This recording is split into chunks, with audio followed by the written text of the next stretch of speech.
Morimen's a roguelike card battler inspired by Lovecraftian mythos, and Saya no Uta, a classic horror visual novel, came together and seemingly had a collab. And based on what I've read about both games and both games' story, this is weirdly a match made in heaven. Add the theme song for this collab, Song of Memento, sung by the incomparable video game music luminary Emmy Evans, and you have yourself quite the collab. Hey, my name is Marco. I love talking about video game music from an emotional perspective after a decade plus as an opera singer on the stage. Today we're going to be checking out Song of Memento from the Morimen's and Saya no Uta collab. Let's get into it. May you hear me call, even as my shadow fades into thin air.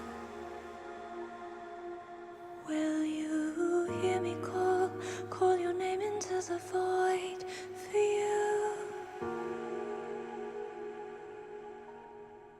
Can you hear me call, holding on to floating sand, falling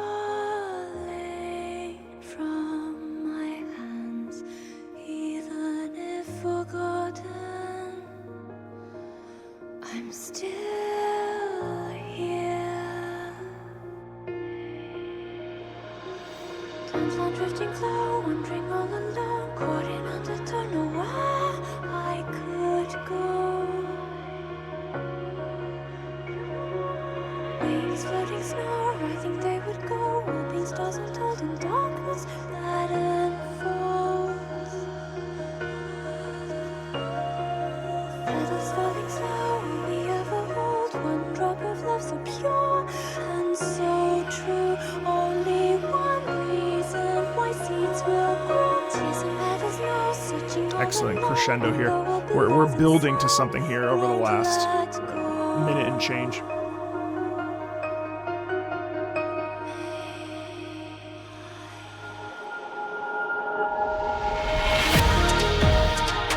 Nice.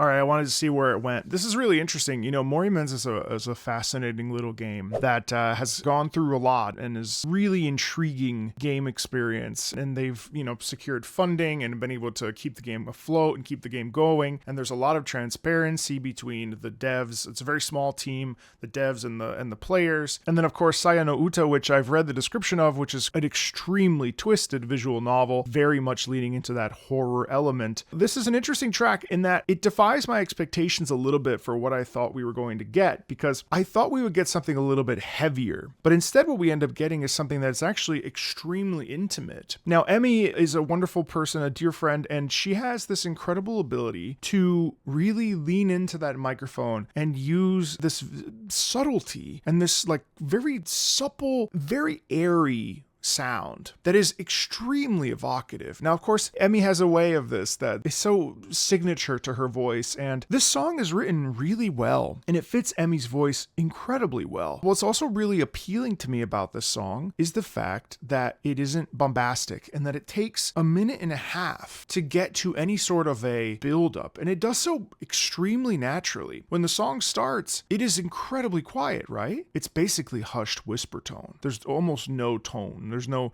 note. And as we develop, it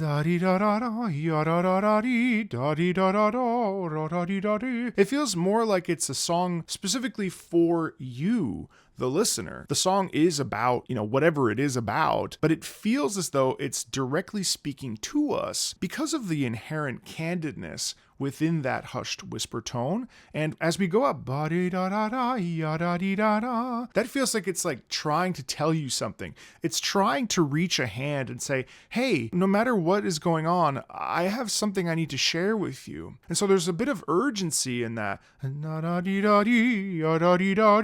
which is beautiful. And then of course we get this drop, which is excellent, actually. I'm also noticing the lyrics as well. Sometimes in songs like this, the lyrics, they don't necessarily either make sense or they're a little bit generic, but I feel like these lyrics are really like like let's go back a little bit. Wings floating snow, writhing they would go, warping stars untold in darkness that unfolds. The wings they look like floating snow. They writhe, they warp the stars untold around them, and in darkness they are unfolded. So the stars are enfolded by darkness, and the wings float like snow as they writhe where they would go. I mean, I like how I said that, but it actually, obviously it's a poetic thing, but it does kind of make sense. Petals falling slow, will we ever hold one drop of love so pure and so true?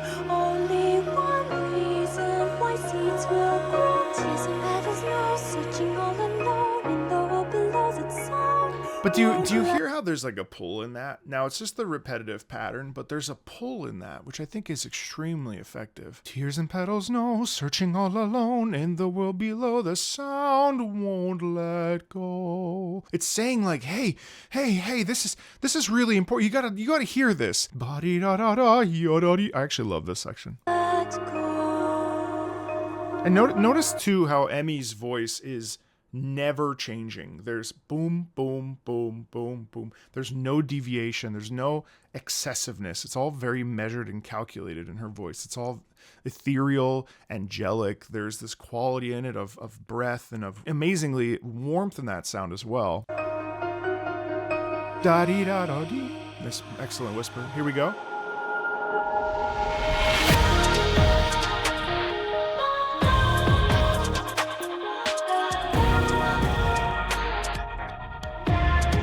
Essentially like a lullaby almost. I adore this EDM press in it because it retains that piano movement. Inhale, silence shines the purest sound. A voice begins to crack. Old dreams, memories ripe. The rotted sweet. The blood runs cold and black. Keep on echoes clash through the cracking gaps. Breaking mashing overlap. Just meant to forget and let it go. I will feel what must be known. Like drifting pebbles gone all upon a journey fading to A very subtle harmony there, which is absolutely beautiful. The nice thing about really tight harmony is that you don't even really notice it. It blends and merges within itself. And so what it does is it produces this echo. But really what it does is it actually essentially like a highlighter. Or if you were to essentially draw a shadow underneath that, if you're writing and you draw a shadow underneath and make it pop out with like an effect, that is what good harmony and tight harmony will do. It doesn't pull your attention, but it's amazing when you notice it because it suddenly adds this layering, which makes it more interesting for the listener. I also like here how we get a little bit more bite as we start to get into a little bit more of what feels a little bit more impulsive, a little bit more demanding, a little bit more aggressive. It never loses its femininity, but there always is this little drive here, this little press of threat and of tension. It's a very effective way to move away from the breathy and into the more pronounced. We're getting a lot more articulation, which is really important.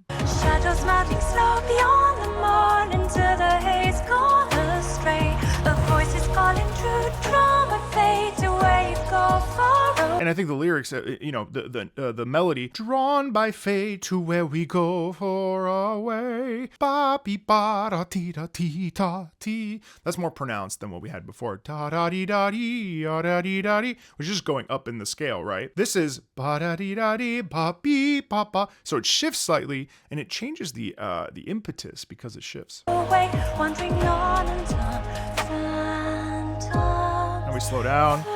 We rallentando, slow down. Fade into nothingness. Da da da da ya, da da da da ya, da da da da ya, da da da da ya. Longing. Da ya da da da ya. Longing. That repetition is desire. It's a craving for something that you can't necessarily get. Big build.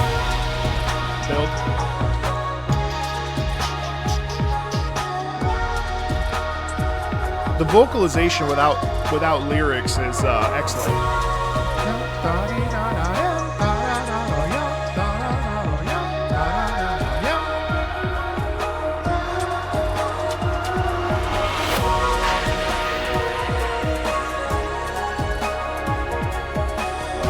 super effective. You know, I could see how maybe a composer or somebody would be like, you know what, that's too much. That's too repetitive. It's excessive and it doesn't have a sense of direction. But on the flip side, what I would say is that actually this is a super bold move. It's really effective to allow the voice to carry itself, to pull away from lyrics and to pull away from, you know, there's melody, but like, you know, a structured melody that's like trying to tell a story, and instead go for a feeling.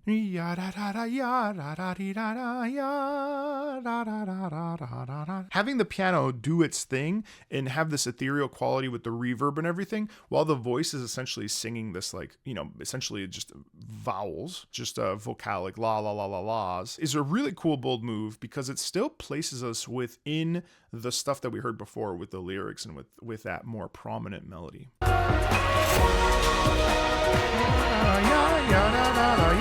Notice it's just repeating that pattern anyway. We heard this a million times already.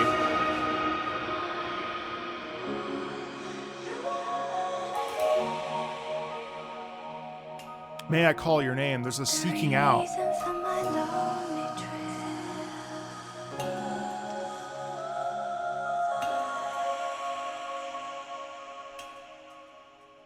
Really, I mean, just really gorgeous, you know, really beautiful, really sensible piece of music, very measured, very small in its scope. Now, it's a 4-minute piece, but the scope is quite small, where it's really specific to what it wants to do. It really wants to tell a very specific sonoral story. And that is important, because if it meandered too much or if it did too many things, it would totally lose itself. It's an excellent, interesting piece. It's atmospheric, and also it tells a poetic story that one can go and interpret. And I say that as a person who's played, you know, minimal amounts of Morimans, but the music is impressive in the game throughout it. And I don't just say that because it's sponsored. I genuinely so. I there are several tracks that I've like sort of heard in the login screen even, where I'm like, yeah, that's great, right? And then to collab with this sort of, you know, Sai no Uta is a twisted tale of love when it goes badly, and to have this sort of gentle, nuanced,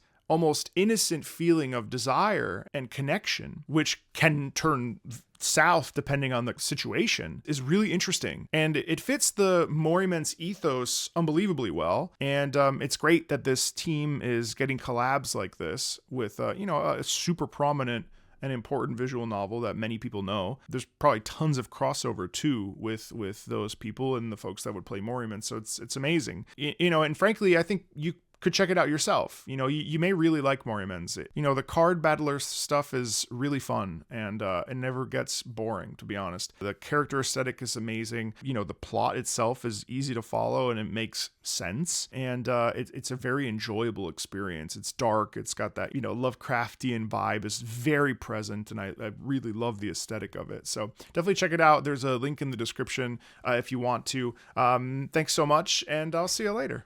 Bye.